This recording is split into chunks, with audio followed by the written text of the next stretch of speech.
اور ایک دن رات کو چہرے پہ نقاب ڈال کے تو مسجد کی گلیاں گھوم رہے تھے عمر فاروق، مدینے کی گلیاں گھوم رہے تھے۔ ایک دو گلیاں رہ گئیں تو فجر کا وقت ہو گیا، تو حضرت عمر اپنے غلام سے کہنے لگے نماز پڑھ لیتے ہیں اور باقی دو گلیاں بعد میں گھوم لیں۔ حضرت عمر نے امامت کرائی تو نقاب اسی طرح چہرے میں۔ ایک گلی سے گزر رہے تھے تو ایک بوڑھی اماں بیٹھی ہے خیمے میں، بوڑھی کچھ چہرے سے پریشان لگتی، تو حضرت عمر غلام سے کہنے لگے اسے پوچھو کیوں پریشان ہے؟ ہمارا تو اپنا ابا پریشان رہتا ہے، ہم پوچھتے نہیں، ہم نہیں پوچھتے۔ ہماری اپنی اماں روتی رہتی ہے کہ چلو 2 گھڑیاں رات کو آ کے بیٹھے گا میرے پاس، لیکن وہ آتا ہے 2 درجن کنوں لے کے اور سیدھا اپنے کمرے میں جاتا ہے اور بیگم صاحبہ سے کہتا ہے کہ یہ 6 اماں کو بھی دے آؤ، اس نے کون سا کھانے ہیں؟ تو وہ پلیٹ میں لے کے آتی ہے۔ پھر ماں کا دل ٹوٹتا ہے کہ یہ کمائی تو میری تھی، یہ تو بوٹا میں نے پالا تھا، لیکن یہ کس بیوپاری کی آگ چڑھ گیا؟ ہم تو اپنے ماں باپ کو ٹائم نہیں دیتے، لیکن جب لوگ اللہ سے ڈرتے تھے رویہ کیا تھا؟ حضرت عمر فاروق رضی اللہ تعالیٰ عنہ خادم سے کہنے لگے بوڑھی سے پوچھو۔ تو پوچھا اماں السلام علیکم۔ وعلیکم السلام۔ اماں کیا بات ہے؟ تو اماں کہنے لگی جاؤ دوڑو، تمہیں کیوں بتاؤں کہ آج کی سیدھی سادھی بی بی، جاؤ بھاگ جاؤ۔ کہا نہیں اماں مہربانی کرو اندر تو آنے دو۔ بڑی منت کے بعد اماں مانی۔ عمر فاروق عام آدمی نہیں جس سے دنیا کامتی ہے۔ حضرت عمر اندر گئے، اماں کیوں پریشان ہو؟ تو اماں کہنے لگی تمہیں کیوں بتاؤں، میرا اپنا دکھ ہے۔ چل اماں بتا دے، تیری مہربانی۔ اماں کہنے لگی میں ایک بیوہ ہوں، بے اولاد، کوئی میرا سہارا نہیں، مجھے عمر فاروق سے بڑی شکایت، میرے اوپر 25 دینار کا قرضہ چڑھ گیا ہے اور 3 دن ہو گئے میں نے روٹی نہیں کھائی، اور عمر نے میری خبر نہیں لی۔ حضرت عمر کو پتہ چل گیا اللہ وارث ہے، اس کا کوئی 2 4 10 ہزار ووٹ کوئی نہیں، ایک نیکے سے 6 مربے نہیں لے کے آئی، ایک اکیلی تنہا۔ اور بھائی جب اللہ کا خوف ہوتا ہے تو پھر انسان ان غریبوں کو بھی بناتا ہے، پھر ریڑھی والے کی بھی اہمیت بڑھ جاتی، پھر رکشے والے کی قدر بھی بڑھ جاتی۔ حضرت عمر فاروق رضی اللہ تعالیٰ عنہ کہنے لگے اماں عمر سے شکوہ ہے؟ کہاں؟ جناب عمر کہتے ہیں میں نے ایک جملہ کہا تو اماں نے تو مجھے لاجواب کر دیا۔ میں نے کہا اماں عمر کو کیا پتا کہ تو بھوکی اور مقروض ہے، اسے کیا خبر؟ تو اماں کہنے لگی کیا کہا تم نے؟ عمر کو خبر نہیں، اسے پتا نہیں؟ تو عمر سے کہو نا چھوڑ دے حکومت، اس کے حوالے کرے جو خبر رکھ سکتا ہے۔ کیوں بیٹھا ہے ابھی؟ ہمارے حکمران کہتے ہیں ابھی میں صدمے میں ہوں، نکلوں گا تو بات کروں گا، نہ ادھر ادھر کی تو بات کر، یہ بتا کہ قافلہ کیوں لٹا؟ مجھے راہزنوں سے غرض نہیں، تیری راہبری کا سوال ہے، ہاں تجھے جواب دینا پڑے گا۔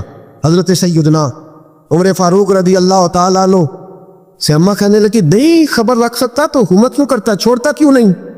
تو حضرت عمر کہتے ہیں میں کانپنے لگا، دوڑے گئے جناب عمر۔ میں نے کہا اس اماں کا 6000 ووٹ نہیں کہ اس کی قدر کی جائے، یہ اماں کوئی بہت آکسفورڈ یونیورسٹی کی ڈگری ہولڈر نہیں کہ اس کی بات مانی جائے کہ لاوارث اور بیوہ بی بی۔ عمر دوڑے گئے، گھر سے اناج کا تھیلا کندھے پہ رکھا، 25 دینار بھی لیے، پکا پکایا کھانا بھی لیا۔ خادم کہنے لگا حضور مجھے دے دے میں اٹھا لیتا ہوں۔ تو حضرت عمر فرمانے لگے چل وعدہ کر قیامت کے دن بھی میرا بوجھ اٹھائے گا؟ کہنے لگا نہیں وہاں نہیں اٹھا سکتا۔ فرمایا پھر آج بھی نہ اٹھا، مجھے ہی اٹھانے دے، یہ میرا بوجھ ہے تو مجھے ہی۔ اماں کے سامنے 25 دینار بھی رکھے۔ پھر اماں کو حضرت فاروق اعظم نے 2 مہینے کا راشن بھی دیا، پھر پکا پکایا کھانا بھی دیا۔ معمولی آدمی کی بات نہیں کر رہا، 24 لاکھ مربع میل کا حکمران۔ حضرت عمر مدینے میں بیٹھ کے کبھی للکار دے تو کیسر و کسریٰ کی ٹانگیں کانپے ہو۔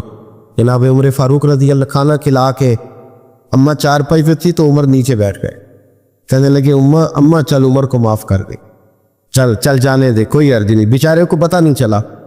تو اماں کہنے لگی تو نے پھر عمر کا ذکر چھیڑ دیا۔ بیٹے میرے کھاؤ بڑے گہرے ہیں، میرے زخم بڑے سخت ہیں، کلیجہ پھٹے تو تجھے دکھاؤں کتنی تکلیف میں ہوں، میں تو پکا ہوا پھل ہوں، کسی وقت بھی دنیا سے چلی جاؤں گی، میں نے عمر کو معاف نہیں کرنا۔ جب میں قبر میں جاؤں گی نا، نبی کریم علیہ السلام آئیں گے تو میں عمر کی شکایت کروں گی، میں کہوں گی حضور اس سے پوچھئے یا رسول اللہ بیوہ اور بوڑھی کا خیال ہی نہیں کیا؟ تو آپ کے غلام کہتے ہیں میں نے عمر کو کبھی اتنا روتے نہیں دیکھا جتنا آج روئے۔ کہنے لگی اماں عمر کو میں جانتا ہوں وہ کمزور ہے، یہ شکایت نہ لگانا، وہ کمزور ہے، مقابلہ نہیں کر سکے گا، یہ شکایت نہ لگانا، چل معاف کر دے۔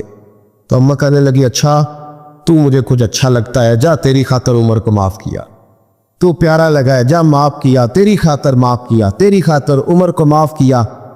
حضرت عمر فاروق کہنے لگے مجھے لکھ کے دو